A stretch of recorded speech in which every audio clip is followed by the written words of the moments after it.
Assalamualaikum warahmatullahi wabarakatuh. Sahabat-sahabat, hal yang harus dilakukan oleh seorang terapis kepada pasien-pasiennya atau kepada klien-kliennya yang menderita penyakit psikosomatis adalah pensinkronan antara aspek pikiran sadar dan pikiran bawah sadar. Pensinkronan antara aspek logika dengan aspek emosi.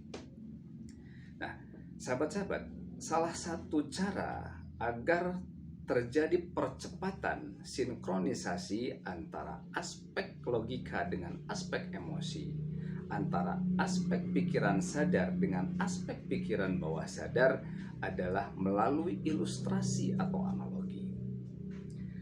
Misalkan begini, ada salah seorang klien yang mengatakan bahwa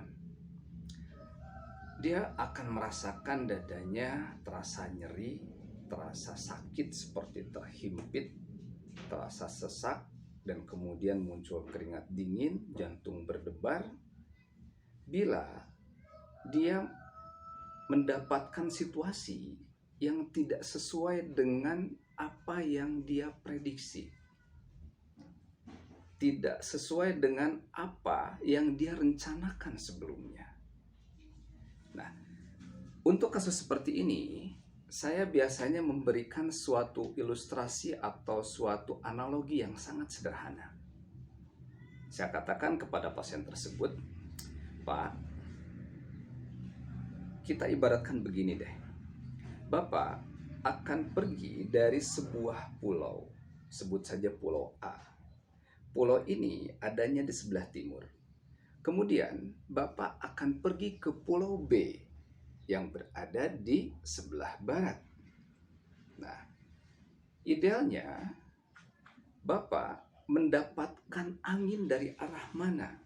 Kalau Bapak menggunakan perahu layar nih misalnya, untuk bisa mencapai tujuan dari Pulau A ke Pulau B tersebut.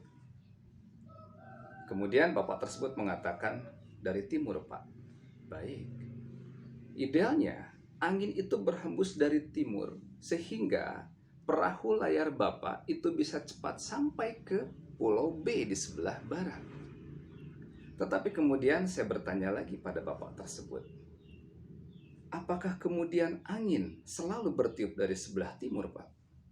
Dia katakan, oh ya enggak, Pak. Saya lanjutkan kembali. Kalau begitu, angin bisa jadi bertiup dari sebelah timur mengarah ke sebelah barat. Dan bila itu terjadi, perahu layar Bapak akan cepat sampai ke tujuan, yaitu ke Pulau B.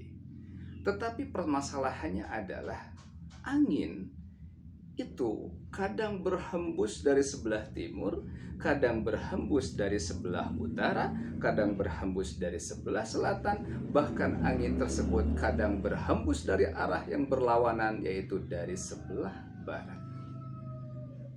Kemudian saya tanyakan lagi kepada Bapak tersebut, pada saat angin berhembus dari sebelah utara, apakah Bapak berkata seperti ini pada angin? Angin, jangan dari utara atuh, kan saya mau ke barat. Berhembus dari timur, biar saya cepat sampai. Bapak itu kemudian tersenyum dan bilang, ya nggak mungkin atuh Pak. Nah, artinya Bapak tidak bisa ngatur angin, tapi Bapak punya layar yang bisa Bapak atur. Saat angin berhembus dari sebelah timur, Bapak bisa mengembangkan layar dengan sempurna, sehingga layar tersebut tertiup oleh angin. Tetapi di tengah perjalanan, saat angin berhembus dari sebelah barat, Bapak harus menutup layar itu terlebih dahulu.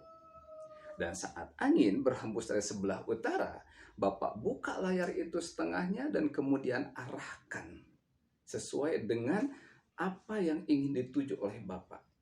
Mungkin agak belok sedikit, mungkin agak muter sedikit, tidak langsung ke barat.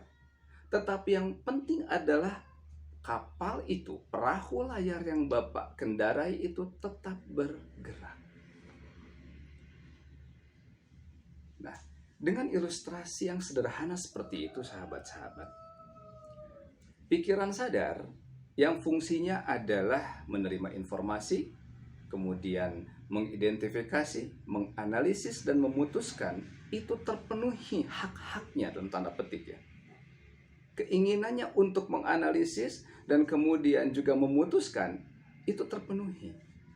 Dan pikiran bawah sadar, aspek emosi yang biasanya bekerja dengan gambaran, hak-haknya pun dalam tanda petik terpenuhi.